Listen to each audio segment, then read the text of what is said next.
What's going on, everybody? RJ Ochoa here from SB Nation's bloggingtheboys.com. Hope all is well wherever you are. Hope you're happy, safe, healthy, and that your week is off to a great start. It is Monday, January 12th, 2026, and the Dallas Cowboys offseason is now officially over a week old. But here at Blogging the Boys, there is no offseason. We talk Cowboys 24/7, 365 on our site, bloggingtheboys.com, where you can check out the written work from myself and our talented staffers. Here on the Blogging the Boys YouTube channel, you can check me out talking all things Cowboys, doing lots of different things, live shows, interviews with several guests. We've got some of those that are planned, obviously, coming up here soon, and we'll be having lots of interviews as the offseason rolls along. You can also hang out with me on any level of social media. X, Instagram, Threads, Facebook, TikTok, whatever the case may be. The links to all of my social profiles are down in the description below. As I mentioned, the Cowboys are now over a week into their offseason, and they have some company because the NFL wildcard round is almost complete. I'm putting this together on Monday about lunchtime for some context. So the Houston Texans and Pittsburgh Steelers have not played yet. For my money's worth, I think the Houston Texans are going to win that game. But let's celebrate in the ultimate act of pettiness. Both the Green Bay Packers and Philadelphia Eagles were eliminated from the playoffs over the weekend.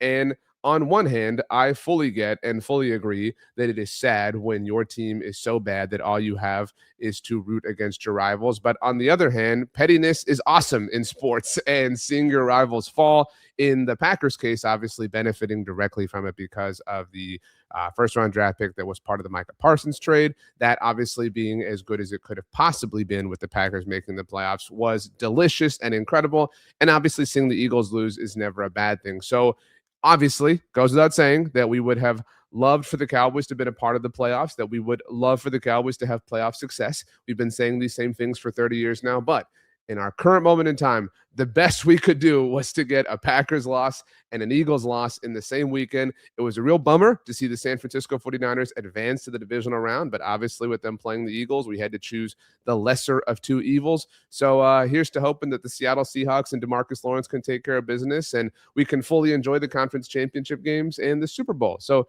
way to go, teams. You did the right thing. We have a lot to get to, obviously.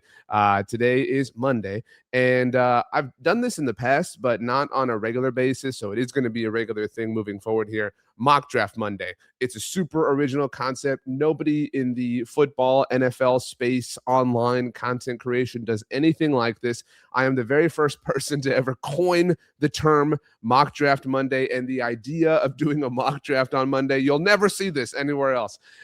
So we'll be doing a mock draft here in just a moment. But before we do, I want to take a look at one. My friend Justin Melo, who's fantastic. Justin does a lot of incredible work all year round, but is just really, really, really on fire when it comes to NFL draft season. So this is Justin's mock. We're going to run through the simulator that the Draft Network has. Actually, we're going to use PFN's draft simulator here today. But this is Justin's that he put together, and we're going to see this combination a lot. So I wanted to look at this before we do our mock draft to kind of give us a little bit of frame of reference, some perspective, obviously, to kind of figure out what some draft experts are considering for the Cowboys. We know, by the way, I mentioned it, that the Packers lost. So that pick that the Cowboys hold from them will be number 20 overall. Dallas's original pick is number 12. So the Cowboys have picks 12 and 20 in the first round specifically. Also, in case you forgot, the Cowboys do technically hold 2 first-round draft picks in 2027 as a result of the Micah Parsons trade, but they have given up the better of those 2 picks to the New York Jets in exchange for Quentin Williams a few months ago. But okay, all that's taken care of. So here's Justin's mock draft as it stands, and this is as of Monday, January 12th. Lots of things will change. We still have the NFL Combine and visits and 30 visits and all sorts of different things. So these things will change as we do our mock draft Mondays in the coming months. Fernando Mendoza going number 1 overall, Heisman winner, probably national champion. We'll see. Dante Moore, who lost in the Peach Bowl to those Hoosiers. Tough scene. Yeah, and by the way, I don't want to give away too much, but there may be a member of those Oregon Ducks who's a part of an interview that happens here on the Blog on the Boys YouTube channel in the near future. But we're not here to talk about that. Let's keep going. Moving down. Caleb Downs is a very popular target of many Cowboys fans. Him winding up with the Washington Commanders and with Dan Quinn would be just a serious and ultimate bummer. So I do not appreciate Justin doing this. Let's keep going. We're down almost to 12. Here we go. This would be a situation where I would personally be conflicted. Just if it got down to this, if Jordan Tyson were hanging around, I recognize. Don't get me wrong, the Cowboys, presuming they bring back George Pickens, do not have a need at wide receiver. But if Jordan Tyson were slipping and slipping and slipping and slipping, as a very proud Arizona State Sun Devil alum, I would have a difficult time if he were on the board at 12, not wanting that to be the case. Again, it runs against any logic and wisdom. I fully recognize that. I'm speaking purely from a point of passion and with my fanatical heart. But that wouldn't technically be the case here. I would just be sweating, the first 10 picks of this draft in this hypothetical. Because Jordan Tyson goes to Miami. I would love to see that happen, especially if John Harbaugh's the coach and he gets things turned around there. That being said, Sonny Styles is the pick for the Cowboys at number 12 overall here in Justin's mock draft. Let's read what he has to say here. The Dallas Cowboys fired defensive coordinator Matt Eberflus after one season. The defense is an abomination, largely thanks to the ill-timed Micah Parsons trade. The linebackers need to get considerably better. Acquiring Logan Wilson and Kenneth Murray via trade wasn't a solution. Sonny Styles is an excellent athlete with rare movement skills and coverage ability. So let's talk about this pick specifically here. I don't know if you can necessarily look at any sector of the Dallas Cowboys defense as we move into the offseason and say, sorry, I'm still fighting this cough. It's been a difficult situation. I thought I was good. All right, let's try that again. I don't know if you can look at any specific sector of the Dallas Cowboys defense and say, this is the worst one. I think if we have to answer that question, it's probably the linebacker group, because I think there are points, obviously, of the defensive line in general and the secondary. You can find certain elements that you maybe like and maybe feel like are part of the future moving forward. And I know everybody loves DeMarvion Overshown, and there's legitimate reason to do so. But I think linebacker probably is the answer to the question that I just posed. And so that being said, someone like Sonny Styles comes in and really fixes that, right? Someone like Sonny Styles comes in and all of a sudden really elevates the floor. And in elevating the floor, not only helps the floor, but he helps somebody like DeMarvion Overshown. DeMarvion Overshown becomes better because Sonny Styles is a part of the defense. And I think that's why we're going to see this name over and over and over and over again, mock draft after mock draft after mock draft. When it comes to the Cowboys in that 12th overall pick, I'm certain that we'll reach a place where people are going to, convince themselves into believing that he's going to go before the 12th overall pick and Dallas has to trade up to go get him, things like that. My point is, I think right now in mid-January, that is the pick, that is the player that makes the most sense for the Cowboys relative to team need, to the talent of the player in question, to pedigree involved. We've heard the Cowboys, talk recently in the press conference to end the season about their, coverage of the Power Four conferences, and obviously Sonny Styles has played at The Ohio State University, so he's played some big time football, he's a national champion, all those sorts of things. My point is that it makes a lot of sense. It lives at the center of most circles in the middle of the Venn diagram. So I'm totally great with this pick right now. Obviously, we all reserve the right to change our minds throughout the draft process, but Sonny Styles at 12 overall, I think, would be just about the best utilization of that 12th overall pick that the Dallas Cowboys could possibly have. But there is a second first-round pick to be utilized. So let's move down. Who else do we have going here? I love Justin, and typically am a fan of his mock drafts as it relates to the Cowboys. Caleb Banks. I am a Florida Gator grad student, and so him winding up with the Carolina Panthers. Caleb Banks was a very popular player who was mocked to the Cowboys. I've obviously given away the Cowboys pick here, but both my schools having players go before the Cowboys, interestingly enough. Caleb Banks was a very popular mock draft name that Dallas had kind of at the mock drafts that various NFL draft experts did at the middle of the season. Obviously, that was before the Quinton Williams trade. So that isn't really possible anymore. And we'll see if the Cowboys do bring Kenny Clark back. I only say that because in the immediate aftermath of the Micah Parsons trade, it was reported by ESPN that Dallas liked Kenny Clark's contract and specifically liked the fact that they could get out of it after the 2025 season. So I think we all think he'll be back, but you just never know with those sorts of things. That being said, Jermon McCoy out of Tennessee, is the second name that Justin has here. And let's read his recap before we freak out. At least I'm going to freak out in a mild way. The Cowboys drafted an injured cornerback last year in Savon Ravel Jr., and that decision will eventually pay full dividends. The double down on this strategy here with Tennessee cornerback Jermon McCoy, who did not play in 2025 due to a January torn ACL. McCoy is an elite corner prospect who would address this disastrous Cowboys secondary. Now, look, there are a lot of things that are going to happen as a result of the NFL draft process. There are a lot of, new pieces of information that are going to come out. We're going to change our mind, right? That's the way this process goes. Who you like, who you love, who is your guy, who you'd stand on the table for right now may change. It may not. Obviously, different years are different from one another. But my point here is philosophically, relative to where the Cowboys are at right now, I do not want them, and this is unfair to some players, but I do not want them to spend their first round picks, either of them, on a player who is coming off of an injury. I acknowledge that no two situations are exactly alike.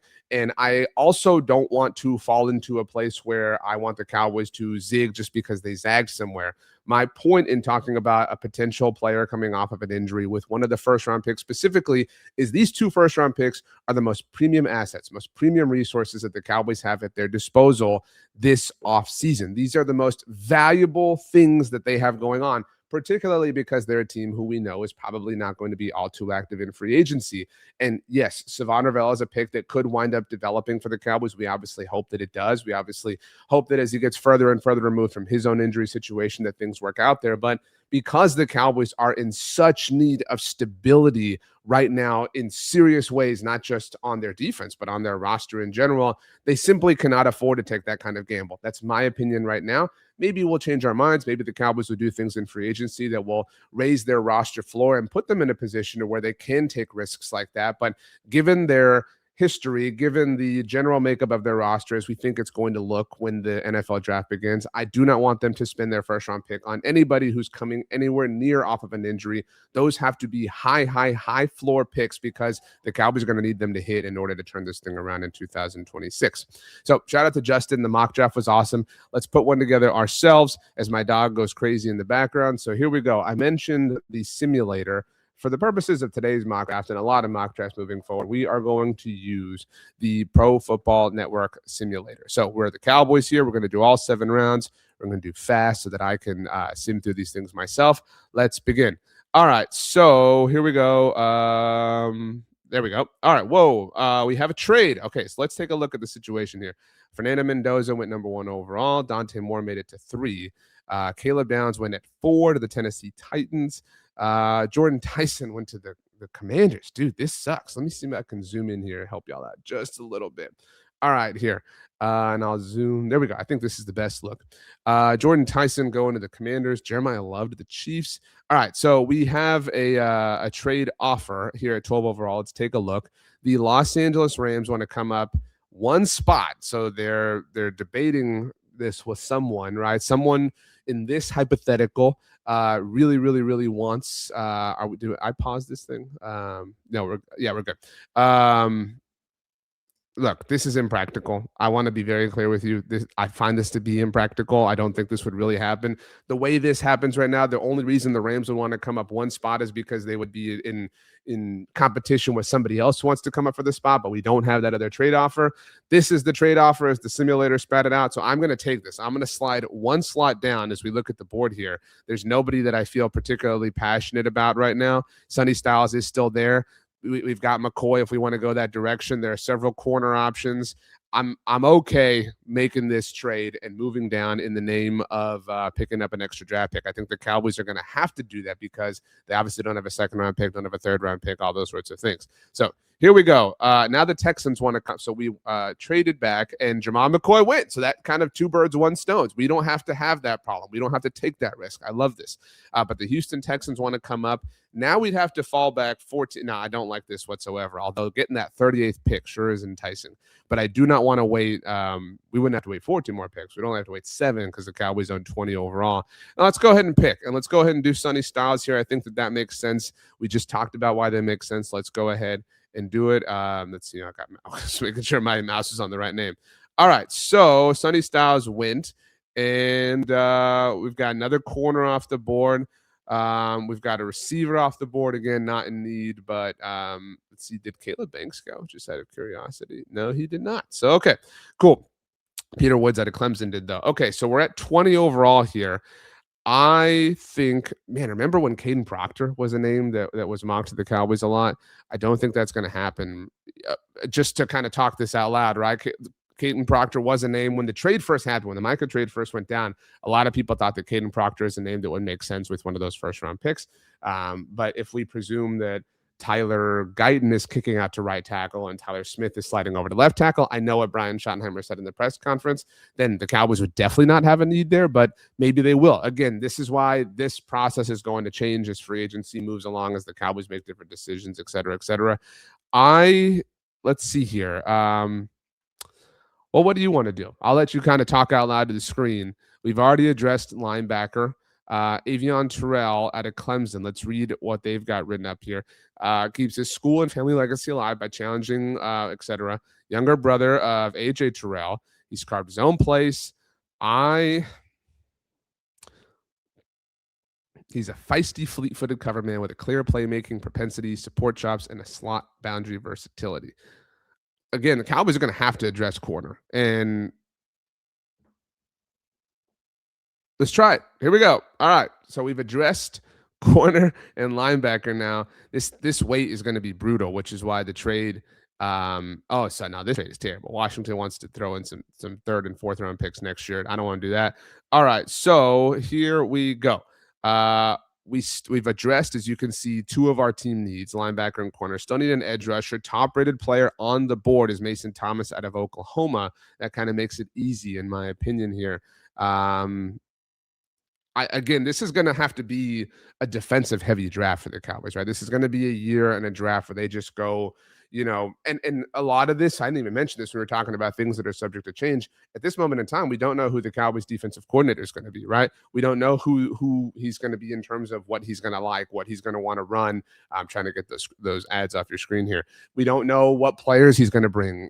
There was a great point from a good friend of mine, Bobby Belt, last week, how the Cowboys have typically allowed a new defensive coordinator to get a few players in their first year with the team. We did see that with Dan Quinn. Obviously, Mike Zimmer was in for 1 year, and technically speaking, Matt Eberflus did get Jack Sanborn last year. But my point is that is going to change the composition of things as we know it. I don't know that it's going to significantly change the calculus at edge rusher. Maybe the Cowboys bring back Sam Williams, something like that. But let's go ahead and do it. Let's kind of keep this mock chalk. I like the idea of that as we kind of move into next week to see what things look like. So there we go. Now we got to wait. This stinks, but this is why we put it on fast. We don't have to worry about this. I'm not interested in trading up right now. I don't want to do anything like that. This would be hard to turn down though. So the Browns want to come up. Let's take a look at the board here real quick. Tackles, again, I still would like to keep going defense here in principle, but tackles are all over the board. But the Browns want to come up. We're at 112, so we'd have to slot back. It's a big jump. We'd pick up 2 extra picks. And that would give us 5 more picks. Kind of like that idea, but no, let's go ahead and, like I said, we'll be chill. We'll stay a little bit more chalk here. I don't mind the idea of double dipping at linebacker. I think the Cowboys are going to have to. Again, I don't mean to keep saying this, but barring whatever happens in free agency. So let's take the highest rated linebacker on the board, and it's Harold Perkins. So boom. Again, building this as we go along, going to see how things look. I want to see what it looks like to kind of go chalk. Okay, so we're back on the board here in the 5th round, only 1 pick remaining. So if you want to touch up any kind of part of the offense, you're going to have to do it here. The Cowboys do have a needed safety. We'll obviously see again who they bring back. I don't mean to keep going that route. I think they're going to have to draft a tackle, to be clear. And I don't think they're going to have to draft a running back. I know that's kind of a conversation we have every year, but Jaden Blue, Phil Maffa coming back. We'll see if they bring Javonte Williams back, obviously. So don't have to worry about that. I don't think they have to worry about receiver. If they want to get an undrafted free agent, that's up to them. Let's take a tackle. Let's put this together and kind of see what it looks like from a positional standpoint to round things out. We got 1 pick left, and highest rated players are no, this is all because it's on the offensive tab. Let's grab our safety, Bud Clark, right there. Boom. All right, let's round this out, please, so we can see our draft when it is all said and done.